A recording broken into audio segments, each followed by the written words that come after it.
Hi everyone, welcome to Mentor Box. मेरा नाम है Bharti and I'm your NEET counseling expert and a biology educator as well. और आज as your NEET counseling expert मैं आप लोगों को बताने वाली हूँ कि लास्ट 4 साल में नीट की कट ऑफ्स क्या रही है ना। क्योंकि देखो, जब भी हम लोग cut off expected cut off बताते हैं, पेपर से पहले बता रही हूँ तो रैंक के हिसाब से कट ऑफ बताऊंगी, पेपर के बाद मार्क्स के हिसाब वाली कट ऑफ बताऊंगी। तो मैं आप लोगों को बताने वाली हूँ कि 2022, 23, 24 और 25 में किस मार्क्स पे और किस रैंक पे किस कैटेगरी में कौन सा कॉलेज मिला है, टाइप्स मतलब लास्ट जो हमारी कट ऑफ रही है वो कितनी रही है, और हर साल किस वे में वो पूरी एनालिसिस चलती है, किस वे में आपका रैंक वाइज इन्फ्लेशन होता है, वो भी मैं आपको बताने वाली हूँ इस वीडियो में। इस वीडियो को पूरा देखिएगा। आपका कोई दोस्त नीट का पेपर दे रहा है उसके साथ भी शेयर करिएगा। सबसे इंपॉर्टेंट चीज देखो, दिस इज दी आपका पूरा का पूरा चार्ट है, ठीक है। अब अगर मैं 2022 की बात कर रही हूँ, 2022 में अगर मैं all India rank for general category देख रही हूँ, ठीक है, रैंक 22,706 गई।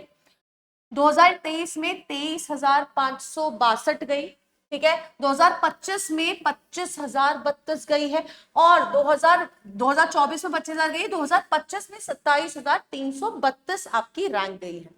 अब अगर आप इसका इन्फ्लेशन देखोगे तो आपको पता चलेगा 22,000 से 23,000 के आसपास क्या है, मतलब 1,000 का आपको इन्फ्लेशन देखने को मिलेगा, 800 से 1,000 का। यहां पर आपको अप्रोक्सीमेटली 1,500 का डिफरेंस देखने को मिलेगा। 1,500 के बाद आपको, अगर आप इस साल यानी कि 2025 की बात देखोगे तो आपको अप्रोक्सीमेटली 20 मतलब 2,200 के आसपास का इन्फ्लेशन देखने को मिल रहा है। अभी जो 2,200 का इन्फ्लेशन इसलिए आया है क्योंकि इधर पर हुई है अप्रोक्सीमेटली 10 के सीट्स ऐड, समझ रहे हो, बहुत सारी सीट्स ऐड हुई हैं, ठीक है। तो अब अगर मैं बात करती हूँ 2026 की, क्योंकि मैंने आपको बताया पेपर से पहले है तो रैंक के हिसाब से मैं आपको बता देती हूँ।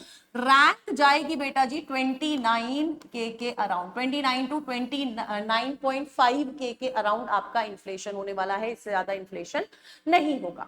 इसके बाद अगर मैं ओबीसी की बात करती हूँ, ठीक है, ओबीसी कैटेगरी 22,721, 23,000 आपका 575, फिर आपका ये अगर ओबीसी की बात करें, this is the rank for OBC, ऊपर नीचे हो गया 25,079, और फिर आपका 27,360। और अब इस साल जो रैंक जाएगी, अगर ये 29 गई है तो ये बेटा जी 29.2 29.3 के आसपास जाएगा फॉर ओबीसी।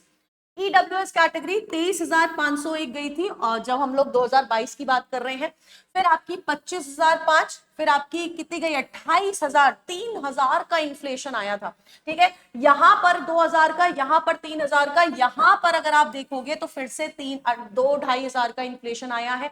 और अगर 2-2,500 की इन्फ्लेशन के बाद में अगर इस साल 2026 की रैंक ईडब्ल्यूएस कैटेगरी की अगर मैं बात करती हूं तो अप्रोक्सीमेटली 32 के आपका इन्फ्लेशन जाएगा, 31.5 से 32 के तक का आपका इन्फ्लेशन जाएगा। रैंक की कट ऑफ ये होने वाली। एसटी कैटेगरी 1,22,000, 1,28,000, 1,37,000, 1,38,000, और इस साल 1.42 लाख के आसपास आपका इन्फ्लेशन जाएगा फॉर एससी कैटेगरी।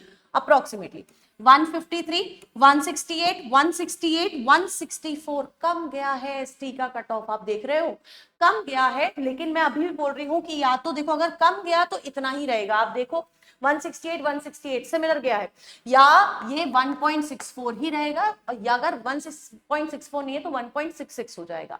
अब मैंने यहां पर मार्क्स की बात क्यों नहीं करी, देखो मार्क्स हर साल वैरी कर रहे हैं। आप जनरल कैटेगरी कट ऑफ देखो, 596, 610, 652, अब ये बढ़ रहा था, है ना, बढ़ रहा था क्योंकि पेपर इजी आ रहा था, है ना। सब कुछ बहुत सारी चीज होती है, डिफिकल्टी लेवल पे बेसिकली मैटर कर रहा था। इस साल 2025 में पेपर आया हार्ड, 525 गई कट ऑफ। लास्ट 4 साल में अगर आप देखोगे सबसे कम कट ऑफ गई। तो मार्क्स के बेसिस की कट ऑफ मैं आपको बताऊंगी जब आपका क्या होगा, नीट का पेपर हो जाएगा, तब मैं आपको अप्रोक्सीमेट कट ऑफ बताऊंगी। बट अगर मैं रैंक के हिसाब की बात कर रही हूँ, this is particularly going to be your cut off. यही रैंक्स आपको लास्ट में अगले साल, इस साल की जब काउंसलिंग खत्म होगी ना, तब मैं आपको बता रही हूँ, देखो यही कट ऑफ आपको वहां पर देखने को मिलेगी at the end of NEET 2026 counselling, और ये मेरा एक्सपीरियंस बोल रहा है। तो सबसे इंपॉर्टेंट चीज है, जब काउंसलिंग नीट के पेपर के बाद जब काउंसलिंग करानी है बेटा जी, तो प्लीज गाइडेंस में कराइएगा, क्योंकि बहुत सारे बच्चे ऐसे हैं जो इतनी बड़ी मिस्टेक करके रखते हैं कि यार अच्छा कॉलेज मिलना होता है उन लोग को, लेकिन उनको अच्छा कॉलेज मिल नहीं पाता है, जिसकी वजह से होती है प्रॉब्लम। फिर आप रिग्रेट करते हो यार मैंने तो कुछ तो गड़बड़ करी होगी कि मेरे से कम रैंक वाला बच्चा भी मेरे से बेटर कॉलेज में बैठा है। आपको इस साल का केस बताती हूँ, 2025 में ओबीसी कैटेगरी 26,000 रैंक वाला बच्चा एम्स में बैठा हुआ है। क्यों बैठा हुआ है? क्योंकि उसने काउंसलिंग ढंग से करी है, ठीक है, उसने हर एक अपडेट को ध्यान में रखा है, उसको ये पता है कितनी सीट्स वेकेंट है, कितना क्या है, ये सारी चीजें पता है, ठीक है, ठीक है। अब मैं आपको बोलती हूँ कि जब मैं काउंसलिंग की बात कर रही हूँ तो काउंसलिंग में क्या है बेटा जी, देखो जितनी अपडेट्स इंपॉर्टेंट है, अपडेट्स आपको सबकी सारी अपडेट्स कहाँ मिलेगी, इस पर्टिकुलर टेलीग्राम चैनल पे मिलने वाली है, मेंटर बॉक्स 001, इसको प्लीज जरूर से फॉलो कर लीजिएगा। दूसरा, इस चैनल को सब्सक्राइब कर लीजिए क्योंकि this channel is going to help you a lot in counselling, सारी अपडेट सारी कट ऑफ सब बताने वाली हूँ। प्लस अगर आपको मेरे से कनेक्ट करना है फॉर दी काउंसलिंग गाइडेंस तो आपको एक गूगल फॉर्म लिंक्ड है, प्लीज उस गूगल फॉर्म को जाके भर लो, हमारी टीम आपसे कनेक्ट करेगी और फिर एट बाय द टाइम आप मेरे से भी कनेक्ट कर पाएंगे। Till then tata bye bye, take care and all the best.